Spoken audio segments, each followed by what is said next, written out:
Notre voyage continue dans le plus romantique des lieux, Paris au XIXe siècle, par un brillant matin d'été. C'est le 1er juin 1885. La population de la ville, déjà réveillée et pleine de vie, commence sa journée alors que les teintes vives du lever du soleil remplissent le ciel. Les marchés s'installent pour le quotidien, les fleuristes ont leurs portes grandes ouvertes, les sabots des chevaux frappent le sol. Les gens vont et viennent. Si vous écoutez très attentivement, vous pouvez entendre les sons oscillants d'un accordéoniste jouant la mer sur l'une des nombreuses places de la ville, ici et là. C'est un jour très important. Et maintenant, avant de commencer, voulez-vous les bonnes ou les mauvaises nouvelles d'abord? Ah, un optimiste. Et c'est très bien. Finissons-en rapidement avec les mauvaises nouvelles. L'homme que je voulais que vous rencontriez est malheureusement mort. Nous arrivons trop tard et il est déjà parti. Aujourd'hui est le jour de ses funérailles. Ce sera une affaire d'État et on s'assurera de lui présenter nos respects plus tard. Mais la bonne nouvelle est qu'il nous a laissé la clé dont nous avons besoin. Et mieux encore, il l'a laissé avec quelques explications utiles. L'homme en question était un géant national et aimé par beaucoup. Il est probable que la majorité de la population de la ville fera une apparition et présentera ses respects aujourd'hui. Et nous le ferons aussi, mais d'abord, nous devons ouvrir ce paquet et examiner la clé. Donc allons-y. Désolé quoi? J'ai fait une erreur. La mer ne peut pas être jouée à cette époque parce qu'il n'a pas été enregistré avant 1945. Ah, bien vu. Mais je ne mens pas. Écoutez attentivement. Pouvez-vous l'entendre? Vous ne le pouvez pas, n'est-ce pas? Anachronisme. La représentation de quelqu'un comme existant ou quelque chose se déroulant dans un ordre autre que chronologiquement ou historiquement correct. Une erreur par rapport aux dates, toute erreur qui implique un mauvais positionnement des personnes ou des événements dans le temps. Donc, tout ce qui est étranger à l'époque spécifique ou hors de celle-ci. Le temps devient étrange. Maintenant, l'homme en question était indéniablement l'un des plus grands gardiens du temple qui ait jamais vécu. Il y a une grande controverse quant à savoir si cet homme était en fait un franc-maçon. Certains auteurs affirment qu'il l'était, tandis que d'autres prétendent qu'il était rosicrucien ou martiniste. Mais son travail est imprégné de riches références et d'images qui rappellent la franc-maçonnerie. Et, plus important encore, tout son mode opératoire, en ce qui concerne son travail, le révèle comme franc-maçon. Je vous présente Victor Hugo. Victor Hugo est toujours à ce jour célébré comme l'un des plus grands écrivains qui ait jamais vécu, et à juste titre. Beaucoup sont directement et indirectement familiers avec certaines de ses plus célèbres œuvres, notamment Les Misérables et Notre-Dame de Paris, qui est autrement connu sous le nom du Bossu de Notre-Dame.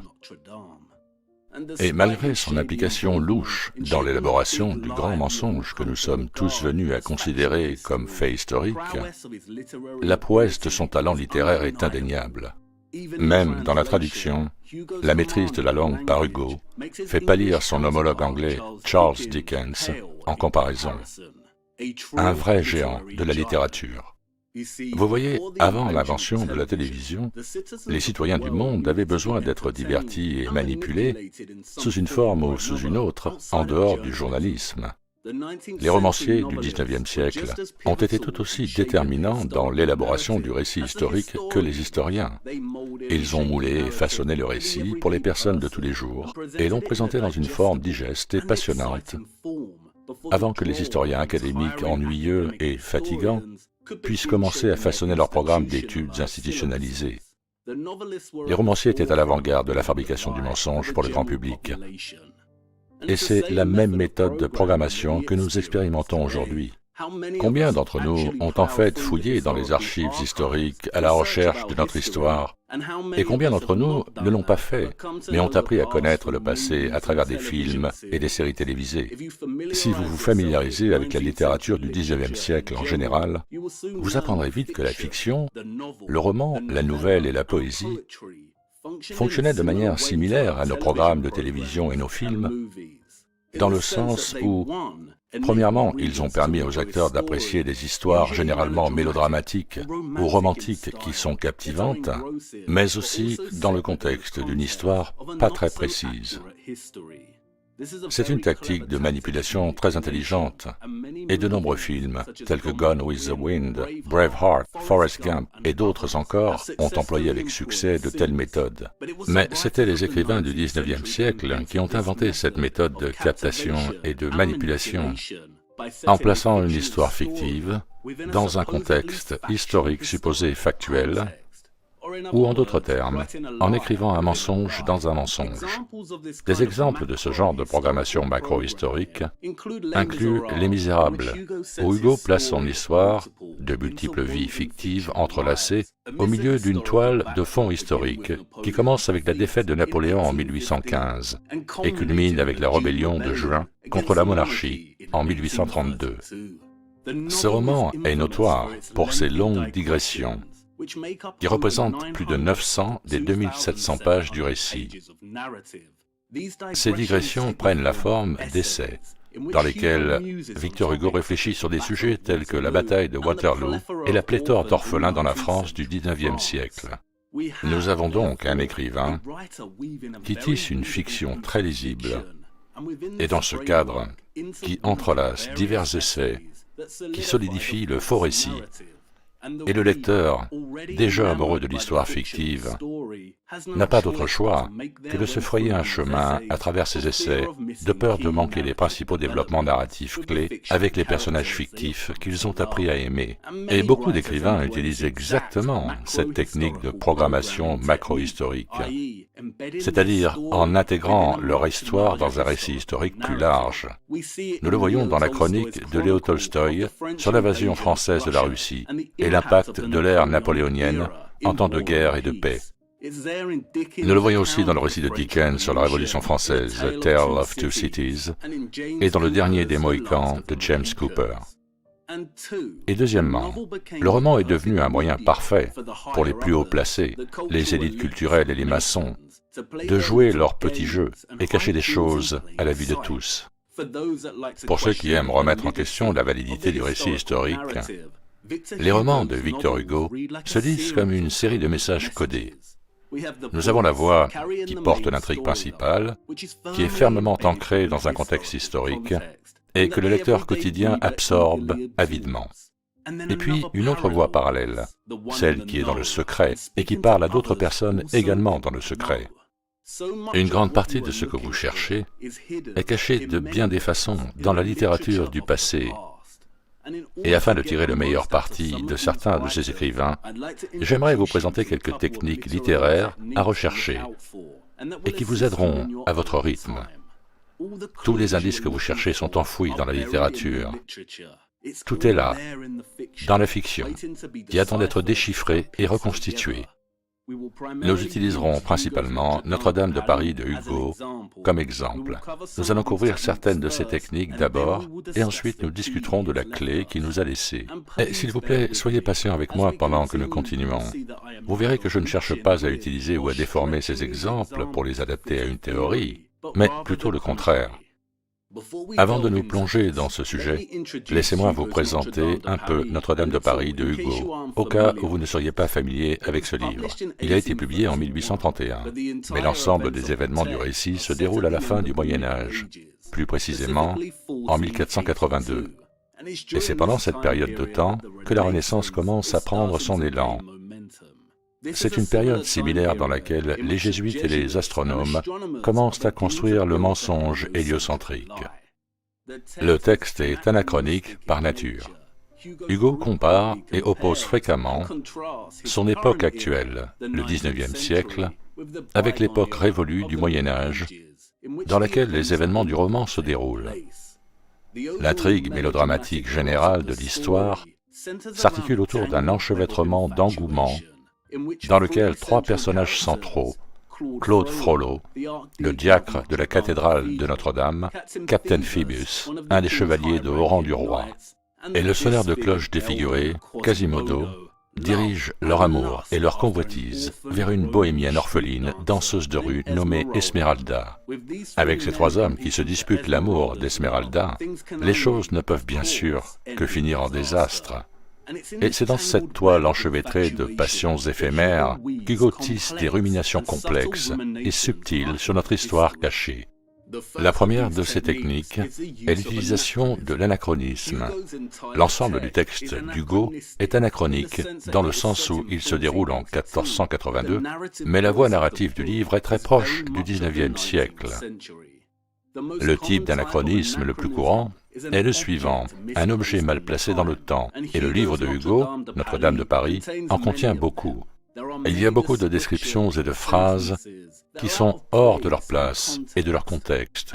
Et Hugo utilise l'anachronisme non pas pour faire avancer l'histoire qu'il essaye de raconter, mais plutôt pour faire progresser la fausse narration historique. Par exemple, la première fois qu'il voit le mystérieux personnage Esmeralda danser sur une des places de la ville, l'écrivain Gringoire s'exclame que s'il avait eu toutes les richesses du Pérou dans sa poche, il les aurait certainement données à la danseuse. Mais Gringoire n'avait pas le Pérou, et de toute façon l'Amérique n'avait pas encore été découverte. La référence de Gringoire au Pérou, ici, est hors de propos en l'an 1485. Si nous devons croire le récit historique, alors les Amériques et le Pérou n'ont pas encore été découverts. Un personnage de cette période ne devait pas connaître le Pérou. Il aurait été plus réaliste pour lui de s'exclamer que s'il avait toutes les richesses du roi de France. Mais Hugo utilise les richesses du Pérou, une image apparemment inutile et irréaliste, pour aucune autre raison que de renforcer l'idée, auprès de son public du XIXe siècle, que les Amériques n'ont pas été découvertes en 1482. L'anachronisme est l'une des principales techniques de nombreux écrivains du XIXe siècle, en particulier Sir Walter Scott, employé pour construire et façonner le mensonge historique pour un public non averti. C'est Hugo qui remplit la mission pour laquelle il a été engagé. Mais il y a un autre Hugo dans ce texte, plus espiègle, qui ne peut s'en empêcher. Et si nous regardons de plus près les nombreuses imageries du récit, selon notre propre perspective, nous voyons à quel point Hugo ose être espiègle. La technique suivante est ce que j'appelle la dissimulation dans le figuratif. Quand je dis figuratif, je veux dire dans les descriptions, les comparaisons, les métaphores. Vous vous souvenez que la Bible emploie fréquemment l'image d'arbres géants pour décrire les Néphilim. C'est un exemple de dissimulation dans le figuratif, de dissimulation d'une vérité potentielle dans le langage descriptif lui-même, la propre forme subtile de l'auteur de dissimulation à la vue de tous. Dickens le fait au début de La Maison sombre, quand il décrit les rues boueuses de Londres, comme si les eaux venaient de se retirer de la surface de la terre. Et c'est partout dans Notre-Dame de Paris de Hugo. Par exemple, quand elle reste dans les tours de la cathédrale Notre-Dame, sous la protection de Quasimodo, le chagrin d'Esmeralda est transformé par le tintement des énormes cloches au sommet des tours. Les cloches l'ont surtout apaisée. C'était comme si ces énormes machines déversaient sur elle un magnétisme puissant qui faisait que chaque lever de soleil la trouvait en paix, respirant plus facilement, moins pâle, toutes ses blessures intérieures guéries. Comme c'est très intéressant, les vibrations et les fréquences de ces énormes cloches qui se déversent sur elle, avec un puissant magnétisme qui restaure sa santé, vous voyez, dissimulé dans le figuratif. Et le texte entier est plein d'exemples comme celui-ci. Hugo étire à la fois le langage figuratif pour peindre un riche portrait du Paris médiéval tout en s'amusant un peu de son côté. L'île de la Cité à Paris est décrite par Hugo comme un grand bateau coincé dans la boue et échoué avec le courant près du milieu de la Seine. Coincé dans la boue, dites-vous. Et alors que la foule s'approche du palais de justice, Hugo la décrit comme un flot de personnes. Aux badauds qui regardent par leurs fenêtres, écrit-il, que la foule présentait l'apparence d'une vaste mer dans laquelle une douzaine de rues, comme autant d'embouches de rivières, dégorgent continuellement des flots frais de têtes. Les vagues de ce flot humain se répandant sans cesse, se brisaient contre les coins des maisons. Au centre de la haute façade gothique du palais se trouvait le grand escalier. De haut en bas, il coulait sans cesse un double flot se brisant sur la volée centrale de marche, puis s'étalant en larges vagues sur ses deux volées latérales. L'escalier se déversait sans cesse dans ce lieu comme une cascade dans un lac, le courant entraînant la foule entière vers le grand escalier, se transformant en turbulence et tourbillon. Avec notre compréhension théorique actuelle de l'utilisation potentielle et la vénération de l'eau par l'Ancien Monde, ce passage devient immédiatement très intéressant. Grâce à l'utilisation de la comparaison, les gens sont comparés à une inondation d'eau, et ce faisant, Hugo transforme les rues et les routes en un système d'eau courante. Les escaliers des vieilles structures deviennent des cascades, dont l'eau incessante se déverse en flux et reflux, s'étendant et se brisant contre l'architecture. De plus, l'utilisation de l'imagerie des inondations ici rappelle Dickens et son ouverture de Bleak House et évoque immédiatement des images de l'inondation biblique et de l'étrange et insaisissable inondation de boue. Et cela laisse vraiment les curieux se demander ce que Hugo savait. Est-ce que Hugo nous dit que ces structures ont été inondées, ou nous dit-il que la plupart des routes n'étaient pas ce qu'elles sont aujourd'hui, mais que Paris ressemblait plus à Venise, une vaste métropole aquatique? Encore une fois, dissimulé dans le figuratif. Cherchez bien, il y a de nombreux exemples qui attendent d'être trouvés dans la littérature du XIXe siècle, et certains sont très intéressants. Et puis, il y a la divulgation partielle. Tout au long de Notre-Dame de Paris, le récit d'Hugo s'éloigne souvent du drame en cours et s'engage dans des délibérations sur l'architecture.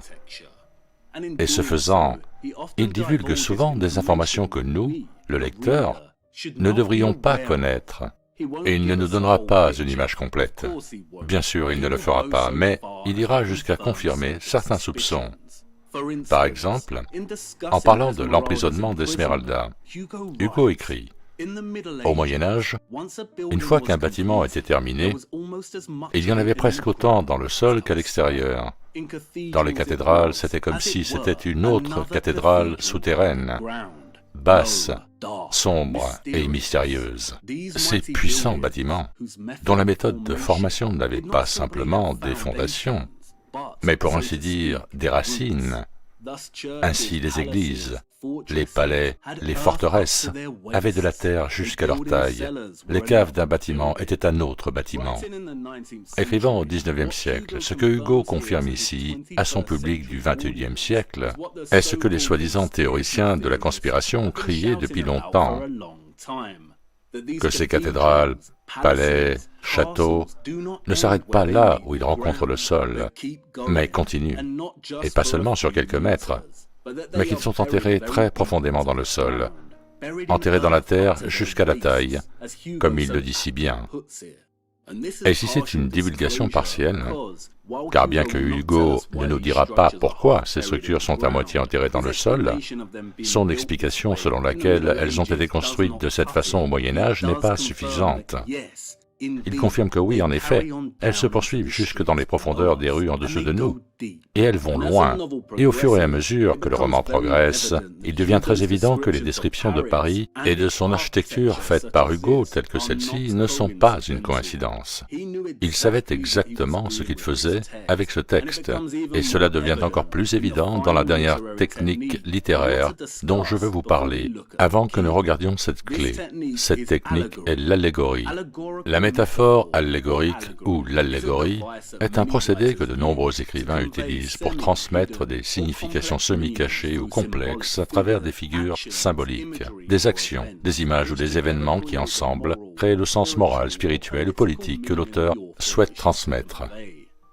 Et bien que cela semble complexe, vous êtes probablement très familier avec l'allégorie. Par exemple, dans ses romans classiques pour enfants, C.S. Lewis utilise l'allégorie sous la forme du lion Aslan, dont la mort et la résurrection sont parallèles à celles de Jésus-Christ. La ferme des animaux de George Orwell est une allégorie politique et satirique du communisme en Russie au début du XXe siècle. Pour comprendre l'utilisation par Hugo de l'allégorie et Notre-Dame de Paris, nous devons regarder de plus près les personnages centraux du roman. Le premier personnage est sans aucun doute le plus célèbre, même pour ceux qui ne sont pas familiers avec le texte, est Quasimodo. Quasimodo est un orphelin paria, banni de la société parce qu'il est défiguré, qui vit à Notre-Dame sous le patronage de Claude Frollo, l'archidiacre. Quasimodo est décrit par Hugo comme ayant une grosse tête hérissée de cheveux roux et entre ses épaules une énorme bosse. Il a un nez tétraédrique, une bouche en fer à cheval, des dents irrégulières. Il est aussi large qu'il est grand et affiche une parfaite laideur. Comme l'écrit Hugo, il ressemblait à un géant brisé en morceaux, puis mal raccommodé. Tout au long du roman, Hugo décrit la taille de Quasimodo comme gigantesque, le dépeignant souvent comme une sorte de cyclope. Quasimodo est notre gentil géant typique. À l'extérieur, il est hideux, mais à l'intérieur, il est gentil et chaleureux. Il est aussi dérouté et amoureux d'Esmeralda, la bohémienne orpheline qui gagne sa vie en dansant dans les rues de la ville. Esmeralda danse et fait de la magie de rue avec sa chèvre de compagnie, et bien que les Parisiens aiment la regarder faire, ils la soupçonnent aussi de magie noire. Ils l'appellent l'Égyptienne, la sorcière, la païenne. Et puis nous avons le maître, le patron de Quasimodo, Claude Frollo, qui tient une position d'archidiacre de Notre-Dame, qui est un grand mince, effrayant, contrôlé et amer. Il est secrètement amoureux d'Esmeralda et la traque silencieusement dans l'ombre. Il y a une obscurité qui entoure Frollo, et il est l'un des principaux antagonistes du récit, un méchant tragique. Il a également un secret. Comme l'explique le narrateur, les habitants de la ville voyaient souvent une étrange lueur rouge intermittente apparaissant, disparaissant, réapparaissant, à de courts intervalles réguliers, provenant d'une des hautes tours de la cathédrale Notre-Dame, tard dans la nuit. Les vieilles parisiennes s'exclamaient « Voici l'archidiacre à son soufflet, et l'enfer étincelant là-haut ». Les locaux décrivent Frollo comme un sorcier, mais ils préfèrent le titre d'alchimiste. J'espère que vous vous souvenez de notre lecture du livre de Falconelli, Le mystère des cathédrales et des métaux. Et comme tous les alchimistes, Frollo est obsédé par le fait de transformer le plomb en or. L'or, explique-t-il, c'est le soleil. Fabriquer de l'or, c'est être Dieu. Le soleil est né du feu. Le feu est l'âme du grand ensemble. La lumière, l'or, c'est la même chose. Le feu dans son état concret. La différence entre le visible et le palpable, le fluide et le solide, car c'est la même substance, de la vapeur à la glace, c'est tout ça. Comme dans l'œuvre de Falconelli, nous avons Hugo qui place la figure d'un alchimiste du Moyen-Âge au travail, directement à l'intérieur d'une de ces énormes et magnifiques cathédrales. Et non seulement cela, mais nous avons le portrait d'un alchimiste obsédé par le soleil, et il décrit le soleil comme étant fait de la même source qui produit l'or. Frollo prétend que comme la vapeur est fluide et la glace solide, le feu du soleil est le fluide et l'or est sa contrepartie solide. Il est intéressant de noter que Hugo passe du temps dans le roman à se lamenter sur la destruction de la statue de Saint-Christophe ou, comme j'espère que vous vous en rappelez, Ophérus, qui résidait dans Notre-Dame et qui est venu symboliser la grande connexion entre l'alchimie et les cathédrales. En contraste frappant avec Frollo, nous avons enfin le capitaine Phoebus, un chevalier de haut rang du roi de France. Phoebus est de naissance noble, il est beau, vaniteux, arrogant, indigne de confiance et aussi un coureur de jupons invétéré. Les femmes l'adorent, il obtient ce qu'il veut quand il le veut. Il n'est pas amoureux d'Esmeralda, mais il la convoite sexuellement et est déterminé à la séduire, à l'utiliser et à l'oublier. Phoebus est le second antagoniste de l'histoire. Éprise de la beauté et de l'assurance de Phoebus, Esmeralda tombe bien sûr totalement amoureuse de lui. Et ce qui est très intéressant est la décision de Hugo d'appeler le capitaine Phoebus, Dans la mythologie grecque, Phébus est le dieu du soleil. Dans la mythologie romaine, ce dieu est appelé Apollon. Et dans une étrange tournure d'événements tordus, Phébus n'a pas seulement séduit Esmeralda, mais il permet aussi à Frollo de se cacher dans un placard et regarder. Mais Frollo a d'autres plans que le simple fait de regarder Esmeralda être séduite. Dans une rage frénétique de jalousie pour son amour pour Phébus, il sort du placard et tente de poignarder Phébus à mort. Celui-ci ne meurt pas, mais survit, et Esmeralda est accusée. Et à son tour, elle est condamnée à mort par pendaison. La tentative de Frollo de tuer Phébus et l'accusation d'Esmeralda déclenchent une chaîne d'événements dramatiques qui mènent au secours in extremis de celle-ci par Quasimodo, qui l'emmène à la cathédrale Notre-Dame où les deux orphelins vont trouver refuge. Mais ce n'est pas suffisant, et toute l'intrigue se transforme en chaos. Et les deux orphelins meurent d'une mort atroce, et la cathédrale Notre-Dame finit incendiée et brûlée. Maintenant, rappelez-vous qu'une allégorie est une technique littéraire dans laquelle l'auteur transmet un sens caché ou complexe à travers des figures symboliques, des actions, des images ou des événements. C'est un récit dans lequel un personnage, un lieu ou un événement est utilisé pour délivrer un message général sur les problèmes et les événements du monde réel. Et à première vue, l'allégorie de toute l'intrigue d'Hugo n'est pas vraiment claire ici. Mais si nous appliquons notre clé maîtresse, alors nous ouvrons la voie vers la compréhension de son message. Ce que nous avons ici est une foule de personnages ou figures symboliques qu'Hugo présente comme représentatifs des tensions bourgeonnantes qui émergent à la fin du monde médiéval. Nous avons le personnage de Phébus. Il est indifférent, arrogant, beau et glorieux, et tout le monde gravite autour de lui, surtout la danseuse Esmeralda, qu'il aime au point de le vénérer. Si le choix du nom de Phébus par Hugo place directement un personnage comme une personnification du soleil au-dessus de nos têtes, alors sa caractérisation d'Esmeralda comme une voyageuse bohémienne païenne que les habitants de Paris appelaient la sorcière ou l'égyptienne est symbolique du culte païen du soleil. Le bohémien est linguistiquement très proche du romain. Hugo s'assure ainsi que son lecteur associe indirectement ce personnage avec les pratiques d'adoration du soleil de l'Égypte et de la Rome antique. Mais comme le soleil lui-même, Phébus est indifférent à l'adoration d'Esmeralda ou à toute autre forme de culte dirigée vers lui par ses admirateurs païens. Nous avons aussi une autre forme de culte du soleil dans la figure de Claude Frollo, qui personnifie la corruption de l'Église et son intégration de l'adoration du soleil à travers ses pratiques occultes en tant qu'alchimiste de la cathédrale.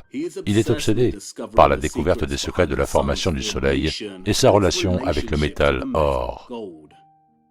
L'amour de Frollo pour Esmeralda et son rejet de lui en faveur de Phébus représentent l'ambition futile de l'alchimie d'essayer de créer le paradis sur terre, d'aller trop loin en jouant à Dieu, d'essayer de maîtriser le soleil, chose qu'elle ne pourra jamais faire. Elle peut essayer, mais l'alchimie ne pourra jamais atteindre celle du soleil, et Frollo, l'alchimiste, consumé par l'envie et écrasé par son infériorité induite par cette prise de conscience, tente alors de tuer le soleil. Et ce faisant, il déclenche une chaîne d'événements qui mènent à la chute de nombreux personnages, dont le point culminant est la pendaison d'Esmeralda à la fin. Et qui sont les victimes de toute cette histoire? Ce n'est pas Esmeralda. Sa réticence à reconnaître le vide derrière son adoration du soleil, sa passion pour la lumière, conduit à la souffrance des vraies victimes de l'histoire. Et c'est tout d'abord Quasimodo, le géant aux cheveux roux, qui est mis au banc de la société et dont le seul lien réel est avec la cathédrale où il vit et ses cloches. Le second est la cathédrale elle-même qui finit par s'enflammer et s'embraser. Au sommet de la plus haute galerie, au-dessus de la rosace centrale, s'éleva une grande flamme entre les deux clochers, avec des tourbillons d'étincelles, une grande flamme furieuse et irrégulière. Le culte de la lumière et la tentative de dominer le soleil aboutissent à la chute de l'ancien monde, symbolisé ici par Quasimodo et la cathédrale. Intéressant, n'est-ce pas, que Quasimodo soit dépeint comme un géant aux cheveux roux. Nous avons aussi le motif récurrent du culte du soleil, et cette fois, une tentative de tuer le soleil, qui bien sûr ne meurt pas. Il est endommagé et changé à jamais, mais il revient quand même invaincu. Endommagé et changé. Comme c'est intéressant. Phébus est le soleil invaincu. Pourquoi trouvons-nous le soleil dans les monuments historiques, la littérature et la mythologie, représentés comme non conquis? L'allégorie de la fin du Moyen-Âge de Hugo place à la fois le soleil comme un catalyseur central de cette fin et renforce l'importance des personnages clés tels que l'alchimiste, le païen, l'Église et les géants de cette époque. J'espère que vous commencez à voir à quel point le texte d'Hugo est essentiel pour ceux d'entre nous qui essaient de naviguer dans la déception boueuse déversée sur notre histoire. Et je ne saurais trop insister sur ce point. Si vous vous engagez dans cette direction, alors Notre-Dame de Paris est une lecture obligatoire. Sinon, vous allez tourner en rond. Et je vais vous montrer pourquoi, avec la clé que Victor Hugo nous a laissée. Est-ce qu'un gardien du temple de haut rang peut développer une conscience? Peuvent-ils s'arrêter et regretter la direction que prend le monde? Une direction pour laquelle ils ont eux-mêmes joué un rôle inestimable en nous y dirigeant. Peut-être. Les pages les plus intéressantes de Notre-Dame de Paris de Hugo se trouvent dans deux des principaux essais qu'il incorpore dans le tissu de la fiction du texte, intitulé Notre-Dame et Une vue à vol d'oiseau de Paris. C'est dans ces essais qu'Hugo réfléchit et discute de la manière dont le Paris médiéval qui existait avant que la Renaissance ne batte son plein diffère de son Paris contemporain du XIXe siècle. Et Hugo n'était pas impressionné ou heureux de ce contraste. En fait, il était plutôt consterné et en colère. Laissez-moi vous lire quelques extraits de ses essais.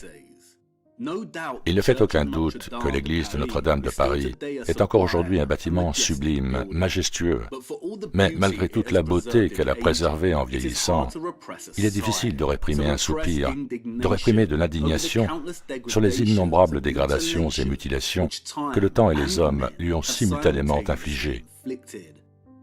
Sur le visage de cette vieille reine de nos cathédrales, à côté de chaque ride, vous trouverez une cicatrice. Le temps dévore, l'homme dévore encore plus. À partir des différentes traces de destructions imprimées sur l'ancienne église, la part du temps serait moindre, celle des hommes la pire, surtout des hommes de l'art. Sur le décalage, Hugo se lamente d'une mutilation de Notre-Dame et dessine dans le sable pour nous une distinction très réelle entre l'usure des mains du temps, lui-même, les rides que nous voyons sur la structure, et la destruction barbare des mains de l'homme, surtout des hommes de l'art. Hugo emmène ses lecteurs jusqu'au sommet de la cathédrale en leur demandant de prêter attention aux innombrables actes de barbarie de toutes sortes. Qu'ont-ils fait, demande-t-il, de ce charmant petit clocher qui se dressait au milieu de la croisée? Un architecte de bon goût l'a amputé, répond-il, et il a jugé suffisant de dissimuler la blessure avec ce grand patch de plomb qui ressemble à un couvercle de casserole. Et maintenant Hugo entre dans le vif du sujet et commence à mettre beaucoup de choses en contexte et en perspective pour nous. Faites bien attention à ce qu'il dit maintenant. C'est ainsi que l'art merveilleux du Moyen-Âge a été traité dans presque tous les pays. L'architecture gothique est aujourd'hui défigurée par trois types de ravages. Les rides et les verrues de sa peau sont l'œuvre du temps. Ces marques de violence, de brutalité, de contusion, de fracture, l'œuvre des révolutions et des guerres. Les mutilations, les amputations, la dislocation de ses membres, les restaurations, sont les travaux de professeurs barbares grecs et romains et des modes. Les modes ont fait plus de mal que les révolutions. Elles ont coupé dans la chair vivante, attaqué la structure osseuse de l'art en dessous. Elles ont taillé, charcuté, disloqué, tué l'édifice dans sa forme et dans son symbolisme, dans sa logique comme dans sa beauté. Et ensuite ils l'ont refait, effrontément, au nom du bon goût. Ils ont empilé sur les blessures de l'architecture gothique. Leur misérable babiole d'un jour leurs rubans de marbre, leurs pompons en métal, une véritable lèpre de surcharge, de parchemin, d'entourage, de draperies, de guirlandes, de franges, de flambeaux de pierre, de nuages de bronze, de cupidons joufflus et de chérubins gonflés. C'est le coup de pied au cul du lion agonisant. C'est le vieux chêne se décomposant et comme un coup final se fait piquer, mordre et ronger par des chenilles. La première chose qui doit être précisée ici, c'est que Hugo ne veut pas nous donner toute la vérité. Il ne va pas décrire clairement à quoi ressemblait l'ancien monde, qui étaient ses citoyens, comment ils fonctionnaient en termes de gouvernement, de vie quotidienne, ses capacités technologiques, et à quel point il différait beaucoup du XIXe siècle. Cela, il ne le fera pas, ce n'était pas son travail, et il n'aurait jamais été publié s'il l'avait fait. Tous les vrais secrets de l'Ancien Monde ont été délégués à la dissimulation dans le figuratif et ne seront pas abordés. Mais, comme ces passages le montrent explicitement, Hugo était scandalisé de voir à quel point l'Ancien Monde avait été ravagé, mutilé, détruit et effacé par son époque actuelle du XIXe siècle. Et vous devez vous demander, quoi?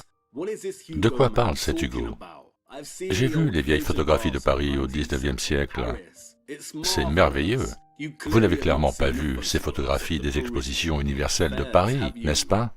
Ne vous inquiétez pas, je les ai vues. Nous allons y venir, mais d'abord, concentrons-nous sur ce que Hugo nous dit.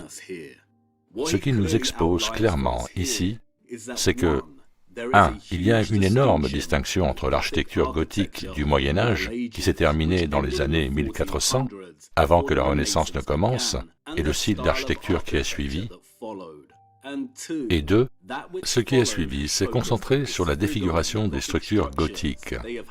Ils ont charcuté, disloqué et tué ces structures gothiques du passé, en les remodelant selon de nouveaux goûts plus à la mode, dont ils se moquent ironiquement à la façon de rubans de marbre, de pompons, de cupidons joufflus, de chérubins gonflés, et ainsi de suite. Et 3, ces restaurations à la mode sont principalement gréco-romaines et appartiennent au travail barbare de professeurs. La mention par Hugo du grec et du romain ici est une référence directe à la Renaissance. Le terme Renaissance a été attribué par les historiens à une période de l'histoire qui marque la transition entre le Moyen Âge et la modernité, et couvrant les XVe et XVIe siècles, caractérisée par un effort de faire revivre et de dépasser les idées et les réalisations de l'Antiquité classique. La Renaissance s'est étendue des années 1400 aux années 1500, et, comme de nombreux historiens l'ont déclaré, elle était caractérisée par une renaissance de l'Antiquité classique après un long siècle d'âge des ténèbres, où il y avait peu ou pas d'avancées technologiques, nous dit-on. La première chose qui devrait déclencher l'alarme pour quiconque est le terme « âge des ténèbres ». Ce terme a été inventé par un érudit italien, Pétrarque, alors que le Moyen-Âge se terminait et où il affirmait qu'au milieu des erreurs brillaient des hommes de génie dont les yeux n'étaient pas moins vifs, bien qu'ils soient entourés d'obscurité et de denses ténèbres. Pétrarque a capitalisé sur la métaphore chrétienne de l'obscurité contre la lumière et a marqué la période de 1000 ans du Moyen-Âge comme étant l'obscurité et la nouvelle Renaissance bourgeonnante comme étant la lumière, pour ses aspirations culturelles et ses réalisations.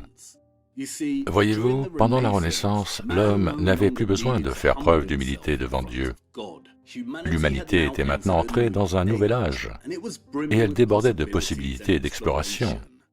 La société devait montrer sa révérence envers Dieu à travers leurs ambitions de dépasser les frontières, à travers l'avancement culturel, technologique et scientifique. Et c'est durant ce nouvel âge que l'humanité s'est libérée de la prétendue piété stricte qui caractérisait l'âge des ténèbres, et ont commencé à se voir comme Dieu incarné, comme des maîtres de leur propre univers, n'étant plus liés par l'obscurité mais pleinement engagés dans la lumière, de l'obscurité à la lumière. C'est donc au cours de la Renaissance que l'homme a commencé à se voir comme un Dieu ou l'égal de Dieu. Mais comme Hugo l'explique clairement, malgré l'accent mis sur l'avancement et la résurgence, la Renaissance s'est en fait construite sur l'ossature en décomposition de l'épine dorsale de ce qui l'a précédé, l'âge gothique médiéval. La résurgence de l'Antiquité classique de la Renaissance, spécifiquement celle du style de l'architecture romaine antique, n'était que spectacle, apparence, façade et décoration, pompons, draperies, guirlandes et rubans. Et c'est encore là que l'alarme devrait se déclencher à nouveau. La résurgence de l'Antiquité classique. Qui ou quoi s'est relevé? L'Empire du Soleil s'est relevé. Rome. Voyez-vous, le grand petit mensonge dans le livre d'histoire est que les gens que nous voyons sur ces photos, et ceux qui sont venus avant, ont construit ces structures par l'innovation pure, avec des chevaux et des charrettes, avec des échafaudages et des appareils en bois, par des méthodes traditionnelles de maçonnerie. Ils ne l'ont pas fait. Mais le grand mensonge est une suppression complète de ceux qui ont réellement tout inventé, ceux qui ont été conquis, et dont l'histoire entière a été mutilée et effacée après leur chute, alors que les conquérants ont commencé à réaffecter toutes leurs structures et infrastructures avec l'intention de cacher, remodeler, redessiner et revendiquer leur patrimoine. Il y a une distinction très claire qui doit être faite concernant les structures impossibles du passé, des structures dont nous avons discuté jusqu'à présent. Et cette distinction est qu'il y a au moins deux styles très distincts, deux factions distinctes, deux vieux mondes distincts, tous les deux magnifiques, tous les deux merveilleux, tous les deux technologiquement impossibles selon nos standards. Et nous ne pouvons pas pleinement le comprendre tant que nous n'avons pas franchi la première porte. Mais en surface, ils sont facilement reconnaissables, et bien que cela ne capture pas complètement la complexité de la chose, l'une des meilleures façons de reconnaître cette distinction est à travers l'arche. L'architecture gothique est caractérisée par des structures pointues. Son arche est pointue. Ses énormes cathédrales s'élèvent dans des tours et des flèches pointues, alors que le style classique de Rome et de la Grèce privilégie les arches et les dômes arrondis, et une grande quantité de décadence, souvent accompagnée de statues de Phébus, Vénus, Zeus, Apollon, et ainsi de suite. Ce n'est pas le même style, ils n'appartenaient pas à la même société, et ils sont en fait directement opposés les uns aux autres. Et je sais ce que vous allez dire. Quoi? Vous nous avez dit que les citoyens de l'avenir appartiennent à une seule et même civilisation unifiée. Je sais que je l'ai dit, et encore une fois, pardonnez-moi, mais j'avais besoin, premièrement, que vous contempliez l'impossibilité de ces structures, et deuxièmement, que vous considériez les fonctions technologiques alternatives qu'elles auraient pu avoir. Trop de complexité aurait embrouillé les choses. Mais nous avons maintenant dépassé la nuance. Une civilisation unifiée. Ça ressemble un peu à du globalisme, non? Non, ces structures devant vous ne sont pas les fruits de la même société. Elles sont en fait en opposition directe l'une avec l'autre. Le gothique appartient à l'un et le classique à l'autre. Jusqu'ici, je n'ai pas rendu justice au niveau de complexité véritable du sujet en réalité. Allez-y, je sais ce que vous voulez dire.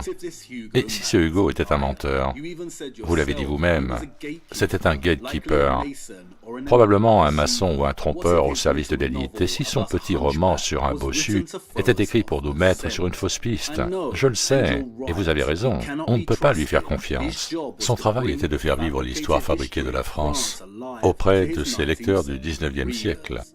Là où il a menti dans ce roman, cependant, c'est quand il dépeint le Moyen-Âge comme une période d'une sévère sainteté religieuse, d'archers, de chevaliers à cheval, de croisades. Il ne décrit pas explicitement à ses lecteurs ce qu'était réellement le Moyen-Âge. Mais comme son travail le montre, il était hanté par sa décimation, sa destruction et son effacement pendant la majeure partie de sa vie.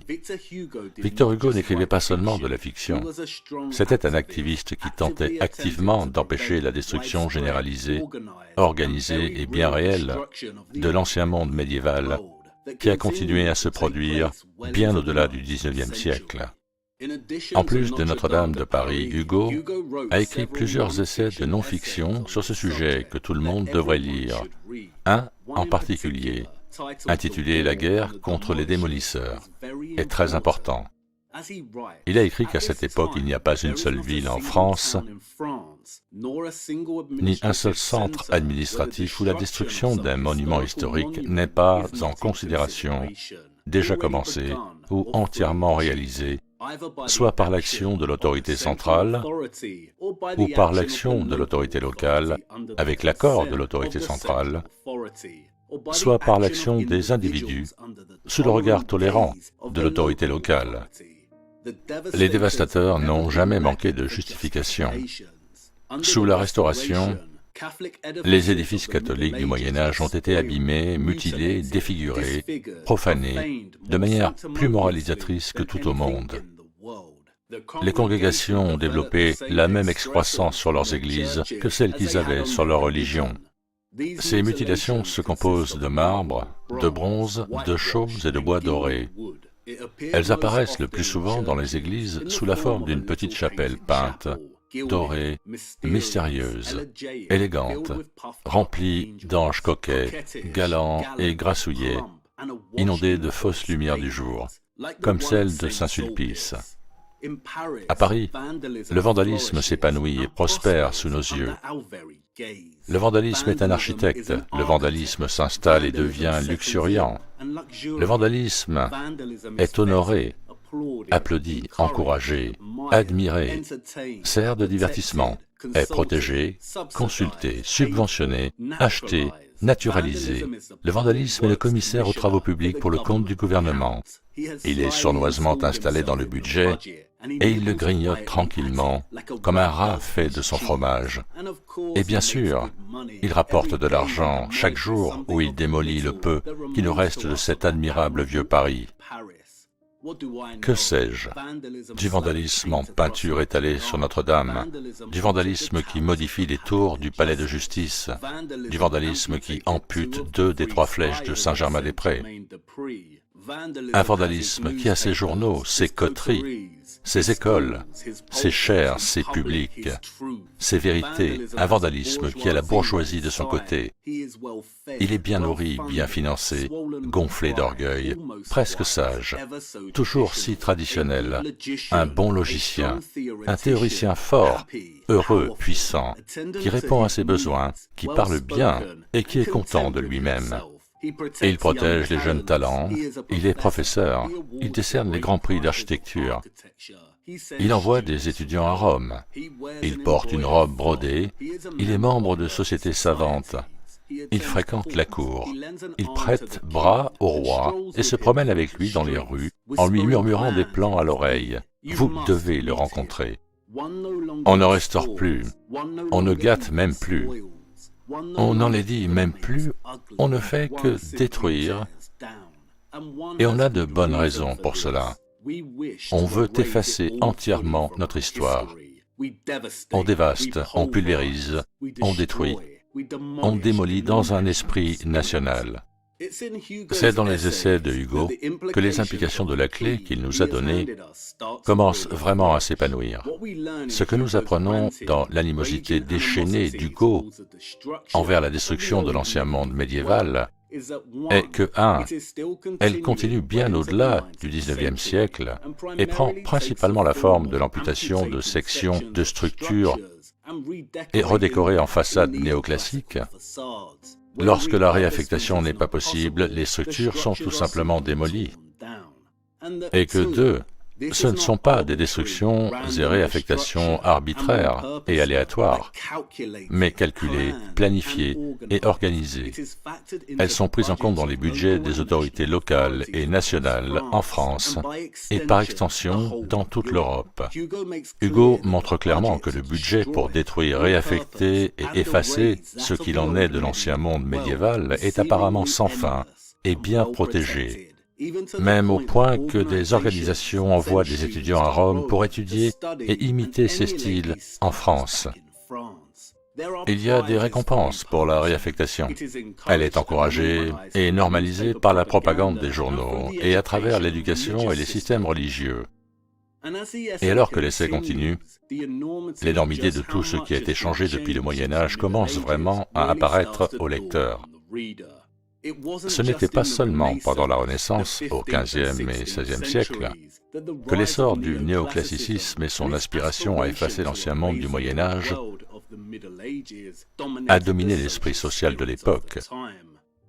Comme l'affirme justement Hugo, en ce qui concerne les édifices que l'on construit à la place de ceux que l'on détruit, nous n'accepterons pas le changement. Nous ne le voulons pas, ils sont misérables. Tous les monuments du XVIIe siècle, même s'ils sont mieux que ceux du XVIIIe et bien au-delà de ceux du XIXe,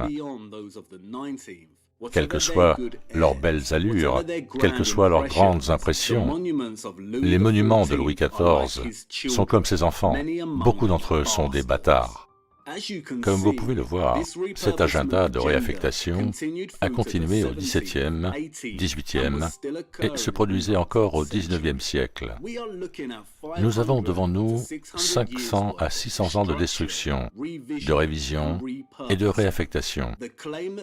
L'affirmation selon laquelle il y aurait eu une réinitialisation au XIXe siècle est mal calculée, sous-estime et simplifie grandement un programme très complexe qui s'étendait sur un demi-millénaire et qui était composé d'une série de petites réinitialisations qui avaient toutes pour but d'effacer l'ancien monde médiéval et de construire et solidifier le mode de société dans lequel nous nous trouvons aujourd'hui.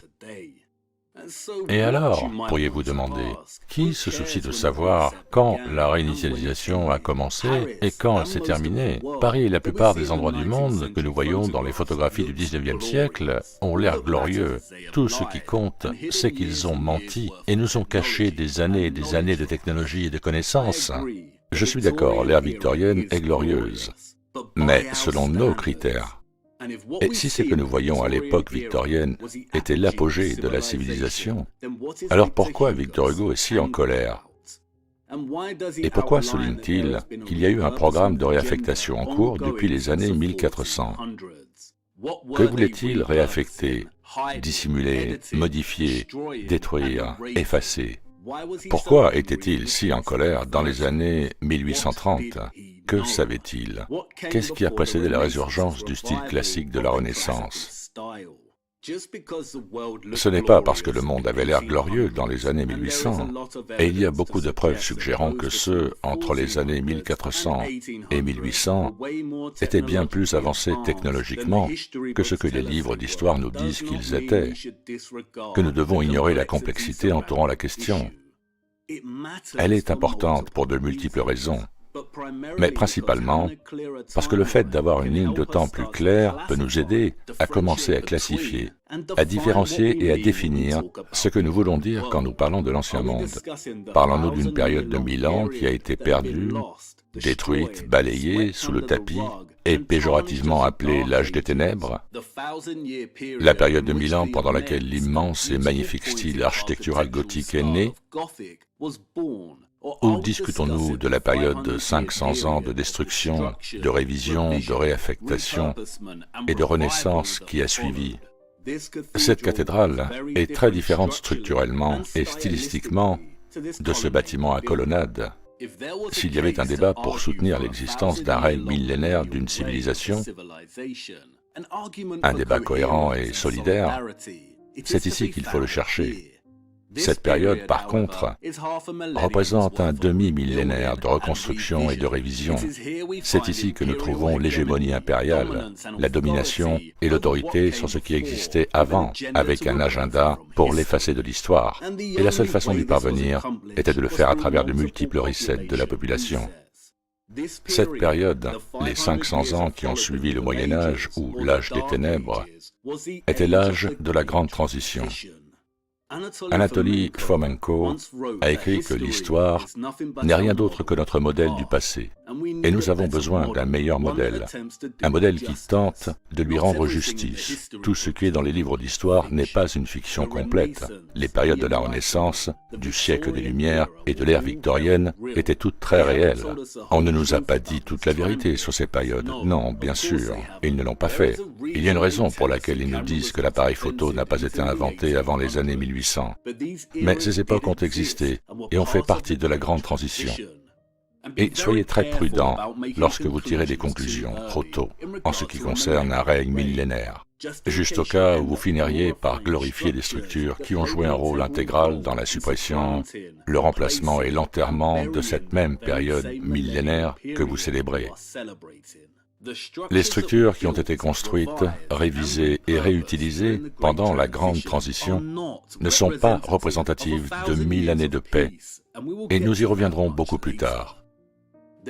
Il y a un autre élément de cette clé que j'aimerais introduire avant d'ouvrir la porte et de nous y engouffrer. Dans Notre-Dame de Paris, Hugo s'intéresse à l'écriture des mots. Tant de systèmes qui font partie intégrante de notre mode de vie aujourd'hui ont été introduits à la Renaissance. Non seulement les astronomes et l'Église ont redéfini notre conception de l'univers, non seulement nos méthodes de mesure du temps ont été fermement établies, non seulement le système financier auquel nous sommes encore redevables aujourd'hui est devenu dominant, mais la presse imprimée est devenue essentielle en établissant un nouveau mode d'information et de communication, celui de l'écrit. Dans le chapitre probablement le plus remarquable de tout le roman, Hugo déclare que l'invention de l'imprimerie est le plus grand événement de l'histoire. L'imprimerie va tuer l'architecture. Maintenant, écoutez très attentivement ce qu'il dit. C'est d'une importance capitale. L'architecture a commencé comme n'importe quel système d'écriture. C'était d'abord un alphabet, une pierre était placée correctement, et c'était une lettre.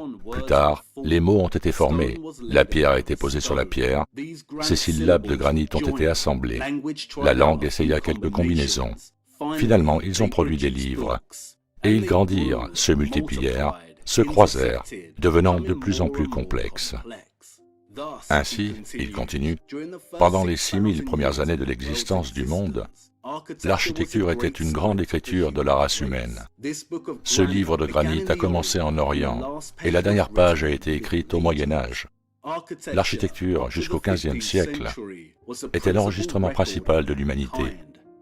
Pendant cette époque, aucun concept d'une quelconque complexité n'est apparu dans le monde sans qu'il n'ait été transformé en un bâtiment. Mais l'imprimerie est arrivée à la Renaissance, et le mot imprimerie, tel un ver, rongeait, aspirait et dévorait ces bâtiments. Alors que l'architecture diminue, l'imprimerie, elle, enfle et grandit. Ainsi, dès le XVIe siècle, l'imprimerie, maintenant développée jusqu'à égaler la stature de l'architecture en déclin, combat et tue son rival. Au moment où le XVIIIe siècle arrive à son terme, la presse a imprimé, a tout détruit. Au XIXe siècle, elle va reconstruire. Ainsi, pour résumer ce que nous avons dit jusqu'ici, l'humanité a 2 livres, 2 disques, 2 testaments, la maçonnerie et l'imprimerie, la Bible de pierre et la Bible de papier. Le passé doit être relu sur ces pages de marbre.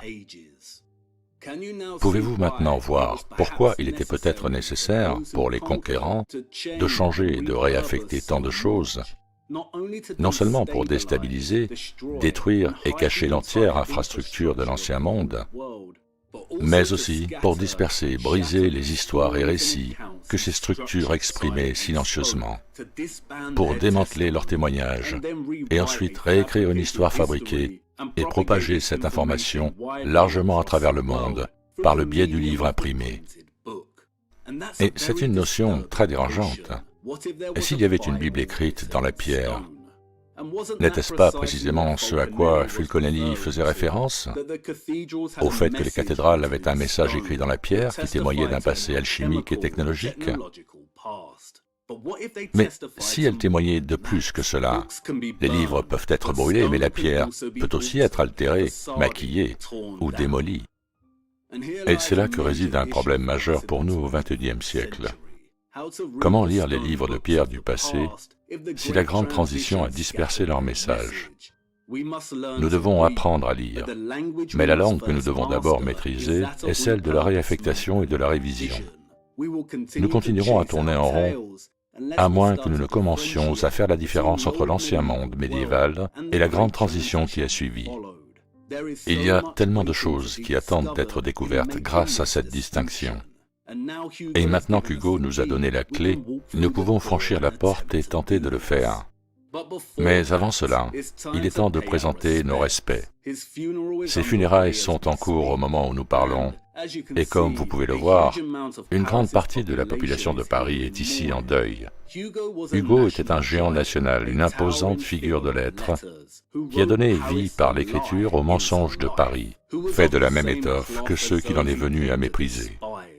Un gardien du temple peut-il développer une conscience? La fille d'Hugo était enfermée dans un asile de fous. Ses deux fils, sa femme et sa maîtresse sont également morts, tous dans un laps de temps très court. Et puis, ce fut son tour. Quelques jours avant sa mort, Hugo écrit « Aimer, c'est agir ». Est-ce que son amour pour le vieux monde révolu du Moyen-Âge l'a poussé à l'action pour protester contre sa disparition aux mains de ses conquérants? Est-il devenu juste un peu trop rebelle? A-t-il commencé à délaisser le temple qu'on lui avait demandé de garder? Et est-ce que sa famille a souffert en conséquence? Peut-être, peut-être pas. Nous ne le saurons jamais. Et nous voici de nouveau devant l'Arc de Triomphe. Les funérailles de Victor Hugo ont commencé ici. Un endroit ironique et répréhensible pour commémorer un homme qui détestait les fruits nés de la grande transition néoclassique.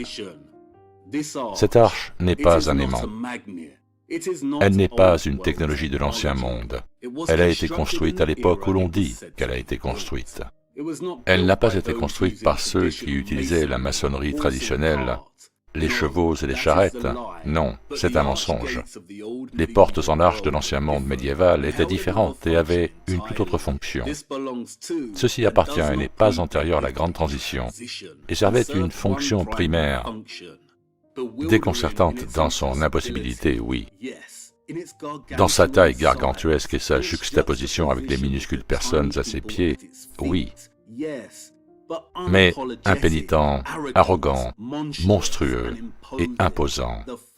La déclaration finale de la domination impériale et de la victoire sur le vieux monde médiéval. Le sceau du triomphe, un moment de jubilation, figé dans la pierre froide. Sa fierté audacieuse dissimulant à peine sa seule fonction, marquer le retour de Rome. Combien de ces arcs de triomphe du même style peuvent être trouvés à travers le monde? Commencez à regarder les dates de leur construction. Ils ont été érigés pour déclarer l'achèvement d'une réinitialisation de 500 ans dans de nombreux endroits du monde. Mais celle-ci semble différente à ce jour, vous ne trouvez pas? Voyez-vous ce qu'ils ont fait? Ils ont ajouté le chariot soleil, l'invaincu Phoebus, l'unique Invictus, au sommet de l'arche pour les funérailles. Nous ne voyons pas cette statue dans les photographies de l'arche prises en 1860, 25 ans avant l'enterrement d'Hugo. Donc pourquoi maintenant? Regardez le catafalque créé pour porter son cercueil sous l'arche. C'est digne d'un géant, et c'est le plus grand et le plus décadent que j'ai jamais vu. Voyez-vous comment ils l'ont décoré avec un grand soleil? Ils se moquent de lui avec la même décadence et grandeur romaine. Les rubans de marbre, les draperies, les guirlandes, les pompons et les statues gonflées, contre lesquelles Hugo a activement protesté. Ils se moquent de lui comme ils se moquent de nous aujourd'hui. Quand nous avons commencé ce voyage, je vous ai dit que pour reconstituer une image et une chronologie précise de notre histoire perdue était comme essayer de résoudre un impossible Rubik's Cube. Ce n'était pas une hyperbole de ma part. Ils ont travaillé très dur pour enterrer 1 millier d'années de notre histoire en la ternissant comme un âge sombre. La complexité de ce à quoi nous avons affaire est écrasante. Mais ça ne va pas nous empêcher d'essayer. N'est-ce pas? Alors commençons à faire tourner ces cubes. Nous devons commencer par l'Europe avant d'élargir notre enquête. Nous devons commencer à faire la différence entre l'ancien monde médiéval et la grande transition. Nous devons commencer à établir des définitions et des cadres temporels pour examiner de plus près chaque période ici et examiner de manière médico-légale le tissu même de la réaffectation. Sinon, nous continuerons toujours à faire une grande injustice au passé qu'ils ont essayé de détruire. Allez, la première porte est ouverte et il est temps pour nous de la franchir. Un labyrinthe kaléidoscopique nous attend. Les 2 livres de l'humanité. Et il est temps que nous apprenions à lire. Tenez bon, et je vous retrouve de l'autre côté.